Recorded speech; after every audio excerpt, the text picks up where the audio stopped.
Hello friends, it's Michael Parker and welcome back. The rise of Las Vegas as the most famous gaming center in the world was aided by investments from the mob and its associated cronies, including the Teamsters Central States Pension Fund. This infusion of cash often came with an unspoken financial agreement called the Skim. In this episode, we speak with true crime journalist Wayne Clingman. He is co-author of the new book, Like an Onion, The Vegas Skim. Wayne explains the many forms the skim could take, who were the recipients, and how the mob always finds a way to make money in the evolving gaming industry. We begin by discussing the city of Las Vegas itself and what many believe it to be. Well, I've been to Vegas a few times. I was most recently there this time last year, and I do have a fascination with Vegas. I think like a lot of people do. And one of the first things for the people who don't know a lot about Vegas, and even though I've been there, I was not completely aware of this. And you put it in the kind of the preface or the forward of the book, is that when people think of Las Vegas and they think of the Vegas Strip and all the hotels and everything, that's not actually Las Vegas. That's this place called Paradise, Nevada. Can you talk about that for a minute? Basically, when you think of Las Vegas, you have the downtown area. You don't have to go very far before you leave the city limits. It's all Clark County, right? But people, it's difficult to explain to people that Las Vegas is more than one community. Over time, things grow on even further. And more casinos pop up all the time. If you want to think of the classic Las Vegas, in my opinion, you should think of the downtown area. You know, that would be, to me, it'd be the classic Vegas that most people would know about from the Skim and other things. Absolutely. When I look at this thing of what is Paradise City, that's Harry Reid International Airport, University of Nevada, Las Vegas, the Strip as we know it. That's all part of that. I just wanted to bring it up because for the many times that I've gone to Vegas, I was not aware that the Las Vegas that I thought I was seeing was actually largely called Paradise, more officially. It's like up in where I grew up in Baraboo. You go 2 blocks over, it becomes West Baraboo. Everybody calls the whole thing Baraboo. Why West Baraboo still exists as an independent community with its own mayor, who knows? Yeah. So you were talking about your dad having a bar. And so I once owned a nightclub as well. And those are largely cash businesses, which is what brings us back to the book, which is the idea of the skim. And in a skim, what you're basically doing is taking some of the money off of the top before you say what your total receipts were that you're going to then report to the taxes. Absolutely. Yep. To the IRS. You explain that the skim typically begins in the count room, and there's 2 different kinds of count rooms. Can you tell us what those are? Here it is, soft count and hard count. Soft count is for bills. Hard count is for coins. And one of the nice things that the casinos figured out, we weighed coins by the pound, right? That's how you figured out how much money you had, right? They rigged the scales where a pound of coins might only be half a pound, right? That gave them a little bit of money they could do other things with, put it aside for a rainy day. With soft count, I wish I had a newspaper here. There's something called Fold the Journal, where somebody would walk in, pick up a pile of cash, put inside the folds of the newspaper, close the newspaper, and walk out the door. Mind you, when this is going on, the camera's looking, right? Cameras were looking down, but the people watching those cameras in the ceilings knew when they're supposed to look and when they're not supposed to look, right? Also, there's other games they could play too, where you could go and take your dollar bills and you could insert them and get chips, right? They rigged it where certain machines would report, certain machines wouldn't necessarily report, whether they would be able to get that cash for their own use and make that money. I mean, it's ingenious and different things they used to do. The idea is how you make sure that the employees don't rip you off. Because you rip off the government, your employees are going to figure out, well, you rip off the government, we'll rip off you too. Well, yeah, and that's one of the things that I also read in the book, and I don't want to get ahead of myself, but since you brought it up, this money that's coming from the casinos, the skim, is then going to typically the families or the heads of these various mafia families, but you also get skimmed by the skimmers, right? So absolutely, that happens. Go ahead. It happens. If you get caught, bad things happen to you, right? Very, very bad things happen to you. But it got so bad in cases that sometimes they had to shut down the real skim so that they could figure out how much money they were being ripped off. Yes. That's interesting. That was the problem that Kansas City had. That's why Kansas City shut down their own personal skim for a while so they could get some idea of how much money they're being ripped off and do something about it. Because a lot of people were involved, a lot of mafiosos were involved in the skim. They all wanted their money. Yep. So back to the count room. So we're talking about in the casinos, and this goes all the way back to the 50s or whatever, or maybe even before that. So, ladies and gentlemen, when you go to play these games, whether it be at a card table or a slot machine or whatever, that money eventually has got to go to the count room. So we said that there was a soft count room, there was a hard count room, and the hard count room, you mentioned that they had these machines, because I'd never really thought about this, that actually weighed the coins. And that makes a heck of a lot more sense than the idea of somebody having to count all of these things. Because if you could just put a pound of quarters on the scale and know that amounts to whatever it is, that's a hell of a lot easier than counting every single one. Right, absolutely. When my parents had their bar, we had a pool table, we had a jukebox, and we had a pinball machine. We made so much money from those three machines in Burba, Wisconsin, that we had to weigh the coin in order to count them. No way we're going to have my mother would count those coins out by hand. We weighed them. We made that's the amount of money with three cheap machines in a small farming community of Burba, Wisconsin. Just think of the coins that a casino used to bring in a day. Right. That's an amazing amount of money. Amazing amount of money. But yeah, I can imagine you're generating a huge amount of coinage. Oh, like there's no tomorrow. So, jukebox, right? Jukeboxes were controlled by the mafia. I mean, we're talking bars versus casinos here, but let's shout out the old school mob. They controlled jukeboxes. They wanted their jukeboxes placed in businesses, but they also wanted to make sure they made music, made money from the music. That's why getting control of the bands, the singers, the orchestras were key, because they wanted a piece of every part of that puzzle from the moment somebody walked into the bar, they banged that jukebox, maybe they went home and bought that record, they wanted that piece, right?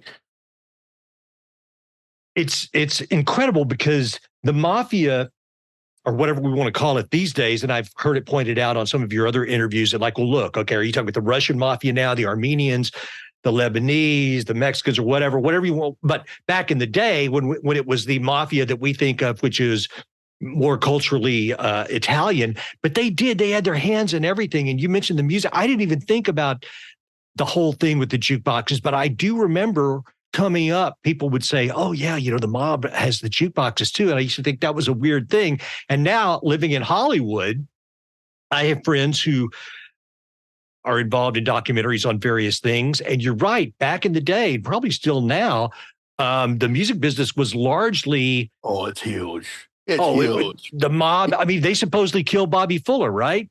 You remember the rock and roller from the early 60s, like supposedly? More than one singer went their untimely demise. More than one producer met their untimely demise. There's a podcast called the Original Gangster Podcast. A while ago, they did an episode about something happening on the East Coast. I'm going to call it the Black Woodstock, where a bunch of African-American bands are going to do a Woodstock type of a gig. Mm-hmm. But because of the people that involved with was the Gambino family, I believe, and others, 4 people at least died. Because you don't play games with the mafia. You don't rip them off. Right. And these people thought they could. You don't do that. You don't even try to do it. You don't even think about it. Right? I mean, the money, even today, look, think of how many hip-hop stars.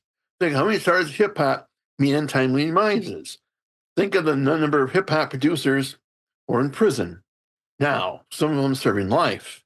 All because of money, because all the money is generated in hip-hop. Or any type of music venue, for that matter.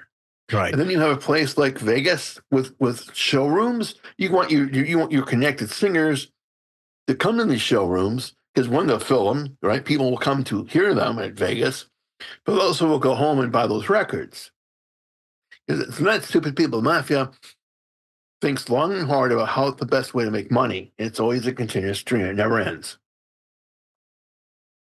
if I'm understanding this correctly from your book, what would happen a lot of time? Let's say, okay, back in the early days of Vegas, when this thing is just beginning to pop up and there's 3 or 4 hotels or a casino, and all of a sudden I decide I'm going to build a casino, and I get about 3/4 of the way through it, and lo and behold, I'm running out of money. Am I right? So then, somebody shows up from like New Orleans or Chicago or something, and they've got some money to help me out.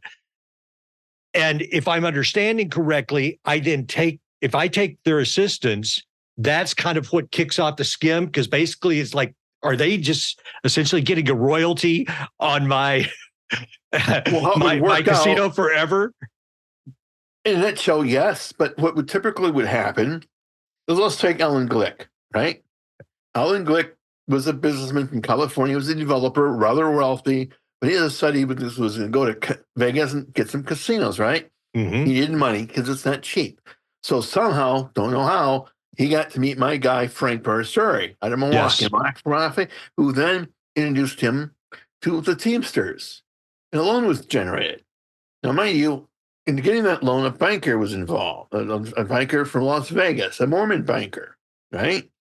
So the Mormon banker is now dealing with a businessman from California who's not stupid, right? You're dealing with the Teamsters aren't stupid people either, right? And none of these people done a background check to see who's this other guy, Frank, who's running around? Please. In my opinion, the banker at least knew, the Teamsters knew for sure, I expect the banker did as well, who he was going to be loaned through, without a doubt. You're right. I mean, this is a lot of money that was being generated in Las Vegas by a lot of different people. Okay, so my question is, we're getting the money via these transactions, but also to enforce the skim. And there are people in the links of the chain that are called the enforcers per se. But what if I had a casino that I didn't need assistance in building, but the mob is they still want to get their portion of the skim? Absolutely. How would they do that? Would they just come in with the muscle? Does probably could work somebody in the account room. I mean, you mean most of the owners involved in the skim knew what was going on, right? Yeah. And they made sure what they needed to do got done. They may not know exactly who the people were, but they knew somebody was involved, and you didn't get the way. I mean, Alan Glick Alan Glick was told to shut up. You don't make noise. We'll get rid of you. Now, interesting idea that we're trying to pursue is, when was Alan Glick, or if Alan Glick was an informant for the FBI, because we know that Rosenthal was. Yes. He was an informant for the FBI long before that stuff got busted, which opens up other questions. If the FBI knew what the mafia was involved in these casinos, why didn't they do something about it long before they did? If they're taking the precautions of flying Frank Rosenthal from Vegas to Hawaii to debrief him, you'd think they'd do something about the mafia. You'd think they would do that, because he was giving them information. You think they would act on that information? Well, okay. I hear what you're saying, and I wish that all of this made sense, and I wish this was all a level playing field, and that law enforcement agencies would do the things that we would think that they would do. But both the FBI and the CIA, they have a lot of informants, and you got to wonder how many of these people are informants. I bet a lot more than we think. I agree. I think when we finally get my open record request from the FBI about Glick, that we'll find out that Glick was an informant. But I can ask for them. Will I get them? How long will it take for me to get them? How much will they want for them? Are 3 questions I don't know the answers to yet, right? Right. For all I know, I may get something, and all it is black lines across the paper. Redacted, fully redacted. Right? Now, Glick is dead. He doesn't care anymore. The mafioso people he was involved with are all dead. They don't care anymore, right? So will that information be redacted? Well, the Jimmy Hoffa records are still pretty much redacted. Why? Well, I would guess it's because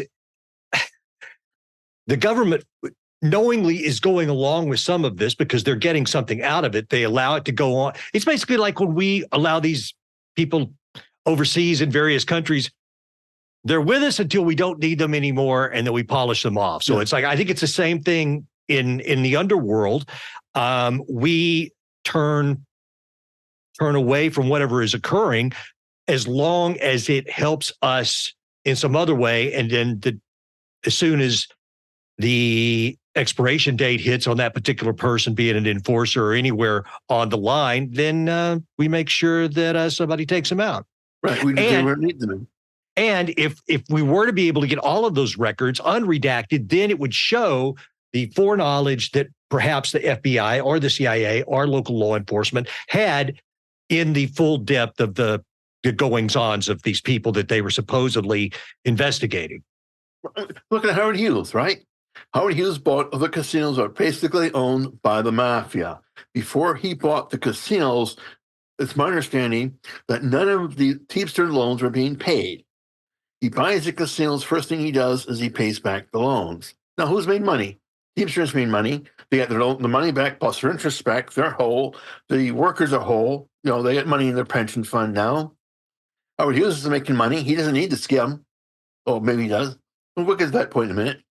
So that's all basically controlled. So that Howard Hughes go to Vegas, if he made it to Vegas, and buy the casinos that Robert Mayhew told him to buy, because Robert Mayhew also knew that what casinos were mobbed up and which ones were not. Did Mayhew act on behalf of the CIA and the government to make sure the casinos owned by the mafia were now owned by Howard Hughes so the Teamsters could be made whole? Don't know. That's an interesting question, though.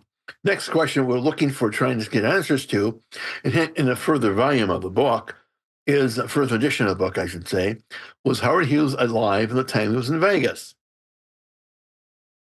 That is one of the questions that I have to ask you. And Wayne, I was not even aware that was in question until your book. And there's one particular chapter that talks about Howard Hughes. Listen, I was a kid when Howard Hughes died, and I remember Time Magazine. I was on a farm, but my dad had a subscription to Time Magazine, and they had the cover, and Howard Hughes looked like some eccentric homeless man with long hair, and he was supposedly urinating in jars and eating ice cream and all this crazy stuff. Do you remember all that? I do. And they just made him sound like a complete eccentric. I was not aware that there was the possibility that Howard Hughes was dead and that someone else was portraying him. Yes. Yeah, so he had been medically put in a coma and only brought out of that coma when they needed him alive. But Howard Hughes did not appear in front of the Gaming Commission. Howard Hughes did then have to submit his fingerprints, as all the other casino owners had to do, even Frank Sinatra. Okay, Howard Hughes was a very wealthy man. He was buying whole counties in Nevada. He was, no doubt about it. And yes, you might want to open your arms and be nice to some of that rich and powerful who's employing a lot of people in the state of Nevada. But I'm sorry, if Frank Sinatra can, why can't Howard Hughes? Well, if he doesn't, you don't want him to come to your offices because, well, he's looking weird these days. Send somebody to his room. Send somebody to his office and get those fingerprints for him. But yet nobody sees him. Even Robert Mayhew, I apologize, says he's never seen him. The only guy meshes it from him from the phone or notes. I'm sorry. You're an ex-CIA, ex-FBI. You're working for the most powerful people in the world, right? He's communicating with you all kinds of crazy things he wants you to do. You don't see him? I would want to see him myself. That's me. You can write me a big enough check. I won't care anymore. But no, you'd think that Robert Mayhew would. So, of course, if he's been told not to. Is this the hotel that he was living in on the top floor and they were going to try to boot him at one point? Right. That's what he decided to buy instead. Yeah. So he did it, and he did, in fact, do that. He just bought it outright. He's like, bought a no, bunch of them. Yep. And from what I understand from your book is that really the lasting effect that Howard Hughes had on Vegas was this changeover from more of a mob rule type situation to this corporate world, which is, what Vegas is now. I don't even know what the mafia influence is in Vegas at this point in comparison to just corporate culture. Let me put it this way. Let me give a shout out. If in my opinion, you want to go nice hotel, nice, I mean, all pretty good, right? Don't get me wrong. But I would go to the El Cortez because it has direct links to the mafia, direct links to Bugsy Siegel and the Meyer Lansky, right? Because they owned the place at one time. Go there. Go to Golden Gate, because that's when the first hotels were built in Vegas, right? You had Binion's, huge influence of Benny Binion, the poker king, right? Those things still go around. If you want, they understand that the customer, such as yourself, such as me, such as our typical insider, wants to go have a nice time and then have to pay a small fortune, right? To do it, right? Yeah, you can pay money. Yeah, you will. But they're not out to take every dime. And so you guys talk a lot about this one hotel that no longer, or casino that no longer exists, the Desert Inn. Tell me a bit about that one. Oh, those are a long time concern. Masked up like there's no tomorrow. A good time for all. Um, good rock and roll music, good music all together. I like the Desert Inn. I don't think I have a chip. I have a chip, I thought, from all the mobbed up casinos. I don't think I have a chip from them yet. I need to get that. Now, that one was taken down in 2000 to make way for the win, or what? Probably don't. They'll merge my hand. I apologize. I don't know what got blown up. Blow up another one. I do apologize. Tell me about your co-author, because Roger Galizzi, I guess he's originally here from LA, but I heard him talk on one of the interviews, or maybe it was you interviewing him, and like he lives outside of Vegas now. Yes, sir. And he is a Vegas aficionado. And you mentioned the memorabilia. A lot of the photos that are in the book, I believe, are of his memorabilia that he's collected. Yes, sir. Yes, sir. In fact, when we're doing the two movies, we have a lot of photographs that we can use to his collections over the years. I mean, Roger's family background is incredible. In fact, I'm amazed at the number of people with those mafia connections that may not be involved in the mafia, but their cousin was, their uncle was, the guy I do Sunday night shows with, and my little show I do as an uncle that was really, really, really involved with the outfit. He likes to tell stories about what his uncle told him growing up. I mean, we're all pretty much better, the wrong way to put it. We have more closer connections to the mob than we think we do. I wanted to do a book in Vegas after I got done with my book on the Milwaukee mob. Mm-hmm. I didn't really have my path as a writer has been a strange one, right? I went down some rabbit holes doing other things for a while, but got reoriented to Vegas. I ran into Roger, and it was a gift from heaven. I mean, Roger, we did that book that we've been talking about, like an onion. We've done a cookbook. We're doing a book in the Calviniva Hotel, which is a hugely interesting story with the tunnels, and you got Frank Sinatra. We got Frank Sinatra, and that place was running horrors before Frank took it over. Oh, yeah, it's in Nevada, and half of the hotels in Nevada, half the hotels in California.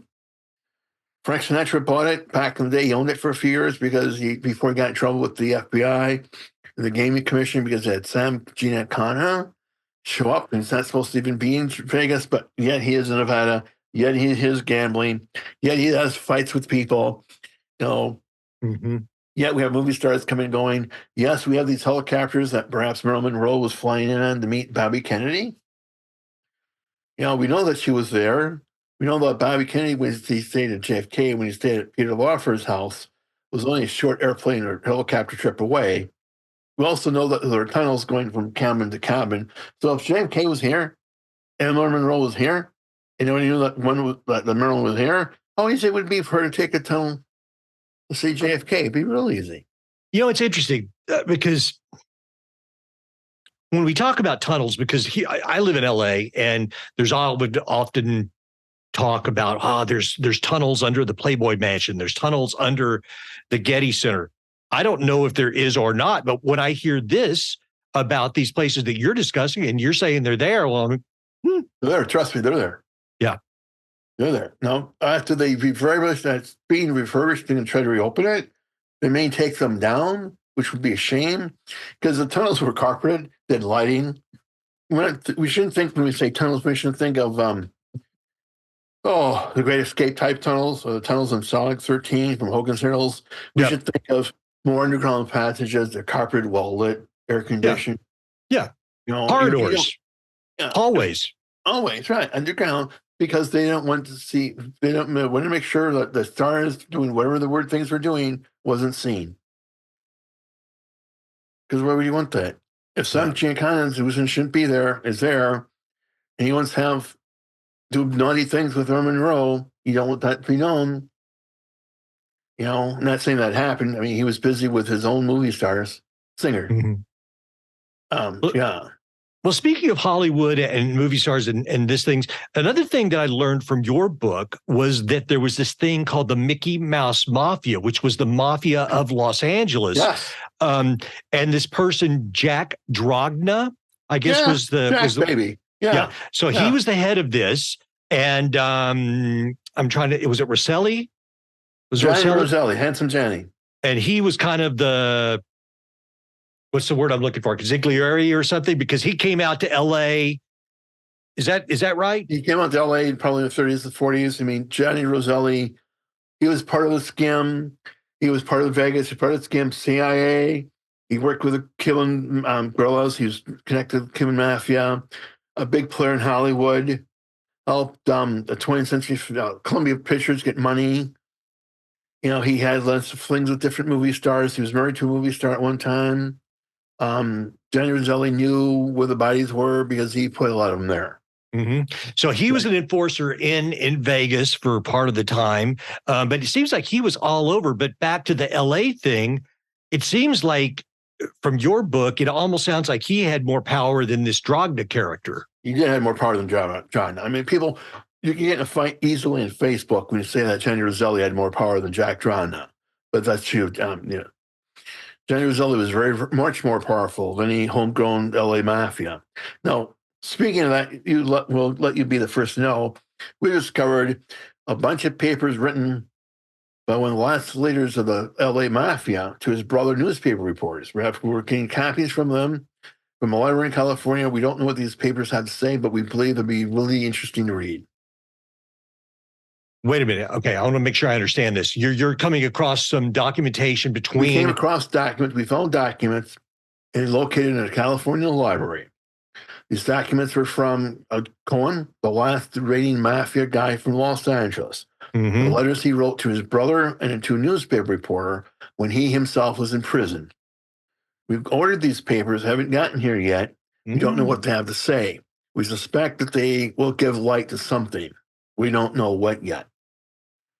I mean, that's the whole thing. We also hope to find information out about what really happened to, I can really horrible about this guy.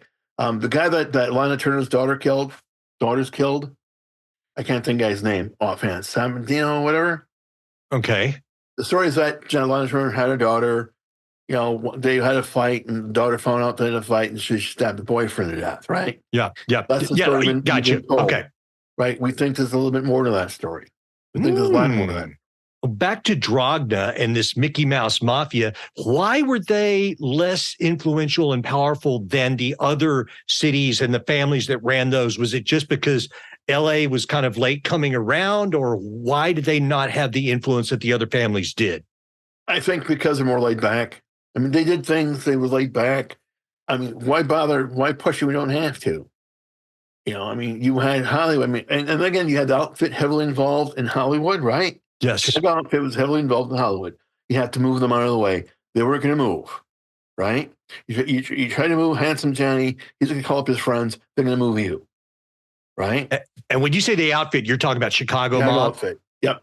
Yeah. So what you're saying is the LA mob was kind of at a disadvantage because the influence of the Chicago mob was so endemic that you're pushing a rock uphill working against them. Is that what you're saying? I'm exactly saying that. Good way to put it. We also can go back to the time that the gambling ships were heavy out in California, right?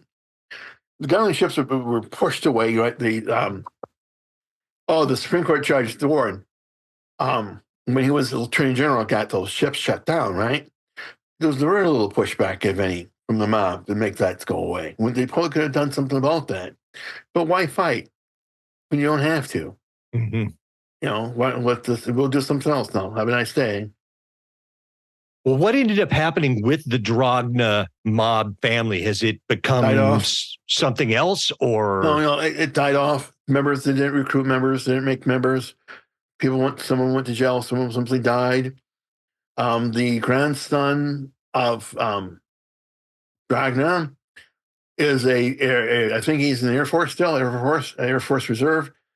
He runs a brewing company. He got his old brewing company, the family's brewing company, up and running again as a homebrew kind of hobbyist sort of thing. Mm-hmm. I mean, there's quite the history of that mafia family when it was around and how it died off. I mean, they involved in nonviolent things they didn't have to violence for. Hollywood's a big earner for them, running prostitutes, drugs. Yeah. I did an interview years ago with a guy who talks a lot about the fixing of professional sports. Okay. And I was kind of on the fence about that. I was like, can you really do that? And, Yes, but anyway, his point was that not only can you do it, but but sports betting is kind of the biggest moneymaker now for organized crime. Is that true? Absolutely. Sports betting is by far the biggest map. Other than drugs, the sports betting would have to come in second. Stolen truck would be close third. Wow. So even though you have access to legalized sports betting, but I guess that's the strings are probably still being pulled by the mob. I guess I don't know, but sports betting is still that big of a $1 billion industry. It's multiple $1 billion industry, and you can make mafia can make money in gambling even when it's legalized. Can they ever? What would happen, say, if you knew the Lions were going to win or lose a game? What would how do you change your bets? Would you change your bets? Let's say you've got a stadium coming to town. Let's say that the Raiders are going to move to Los Angeles, from Los Angeles to Vegas. Gee, isn't this money to be made there?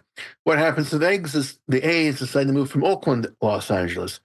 I'm sorry, to Vegas. Is this the money to be made there? A lot of money to be made there.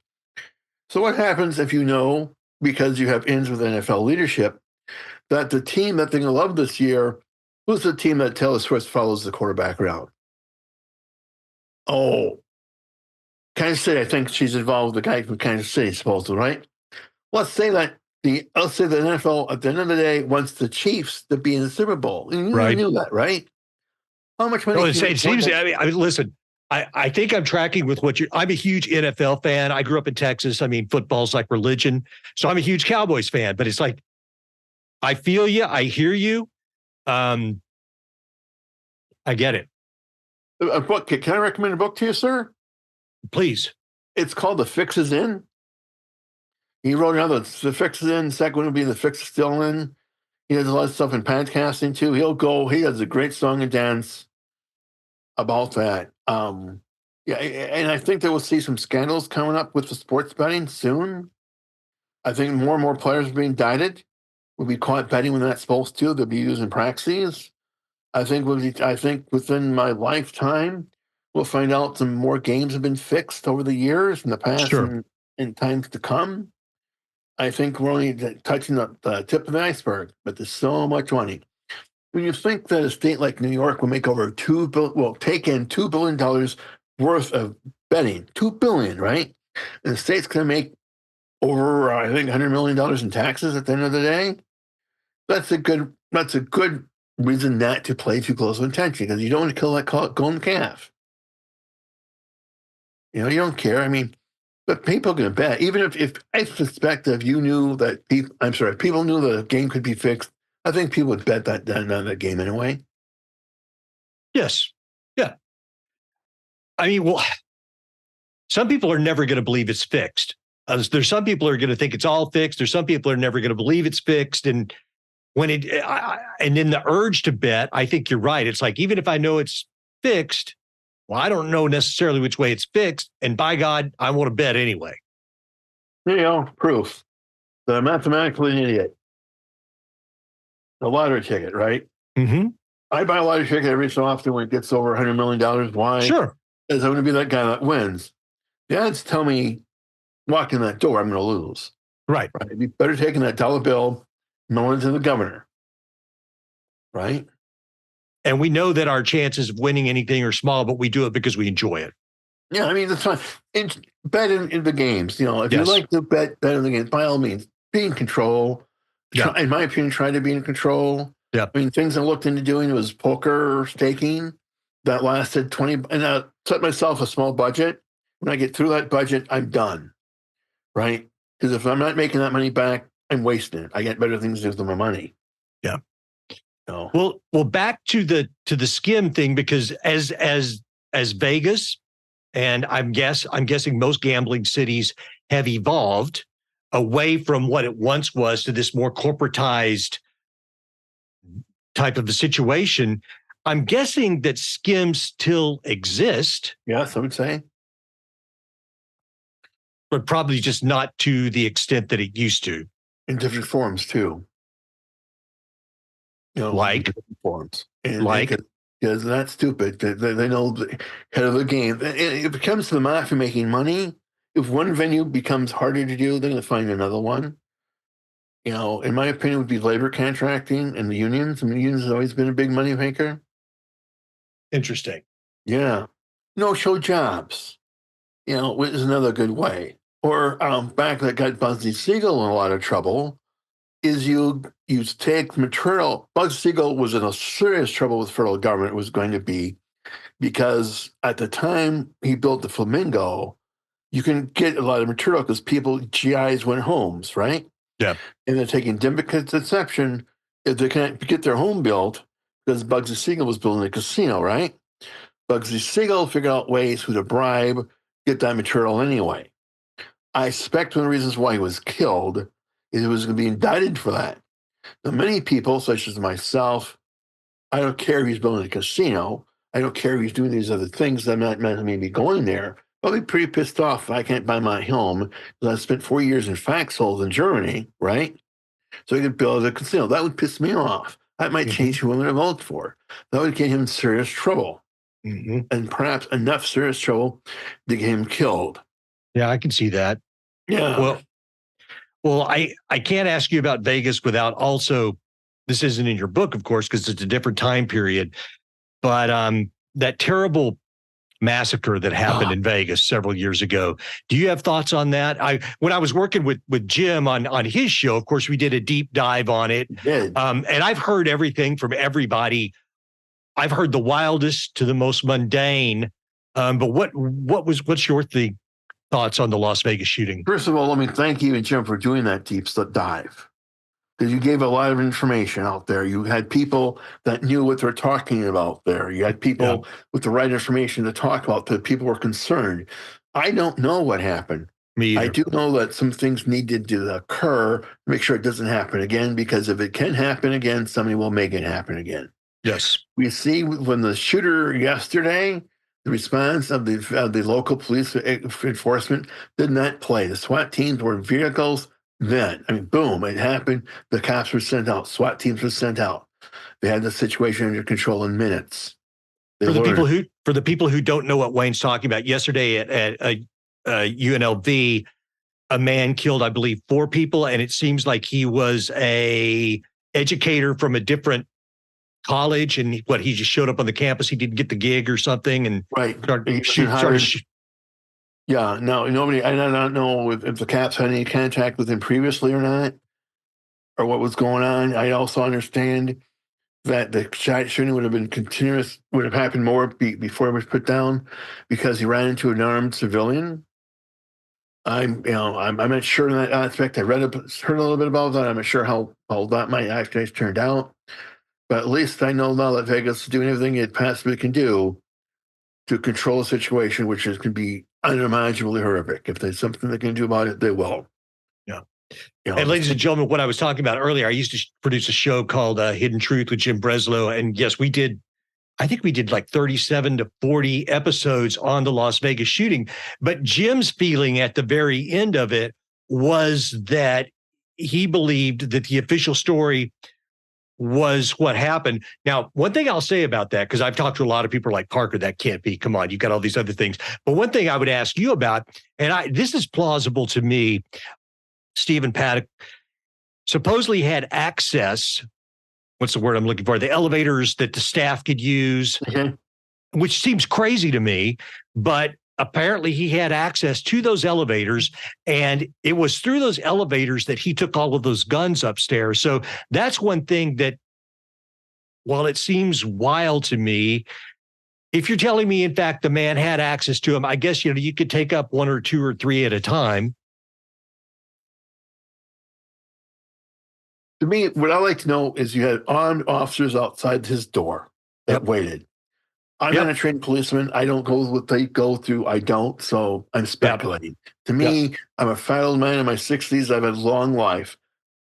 I went through the door. Even though knowing I'm most likely going to get shot and killed, I'm going through those doors. Because maybe that 30 seconds I'm alive might stop him from killing someone else.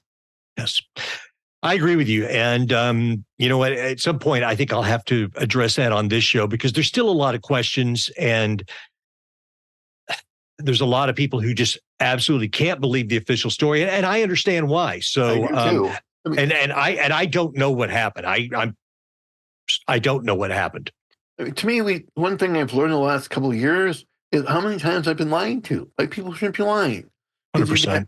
The federal government lying to me in all kinds of different subjects. Wayne, that's why you and I are doing these kinds of shows, because at this point, I was telling my wife the other night, there was something that they were saying on the news and somebody was acting like that was crazy. I was like, nothing surprises me anymore. No. Nothing would surprise me anymore. Also, and people throw around the whole term conspiracy theorist to be derogatory. But the point is, at this point, I mean, there's very little that I could not conceive happening. You know what I'm saying? It's like you. And I think that some people just can't conceive that other people would do these types of things, but there are people who would do these exact kinds of things. The criminology, I'm sorry, that's the wrong word I'm looking for. I apologize. The fact that people will do anything for money, or some people do anything for money, is shocking. Or power, or whatever it might be. Be it J. Epstein or the Swiss bankers during the First, Second World War, that knowing they were taking gold from Jewish people, knowing that how that gold was given to them, and took steps after the war to make sure they didn't give that money back to the surviving family members. Yeah. And none of them got prosecuted for war crimes is amazing. Yeah. Amazing. I mean, greed and lust for power, these are things that are built into us as human animals. And some of us can manage that. Others are compelled by it to do the things, just like we're talking in Vegas. I mean, there was money out there, there was money to be made. And so you go about it, you do it, you pursue it, you make it happen for as long as you can. If it wasn't for the Senate, going into the Keyhoffer investigations, right? Yeah. Vegas would never existed. Yeah. Because those investigation calls, the casinos in Ohio, Kentucky, Detroit to move. And when they move, let's go to Vegas. It's illegal there. And they need our expertise. They were invited in to teach them. They didn't know how to do it. The casinos in Ohio knew. The casinos in Kentucky knew. This is how you do it. This is how you play the games. And they're well run. They're honest games. Because they didn't have to rig the games in order to make money.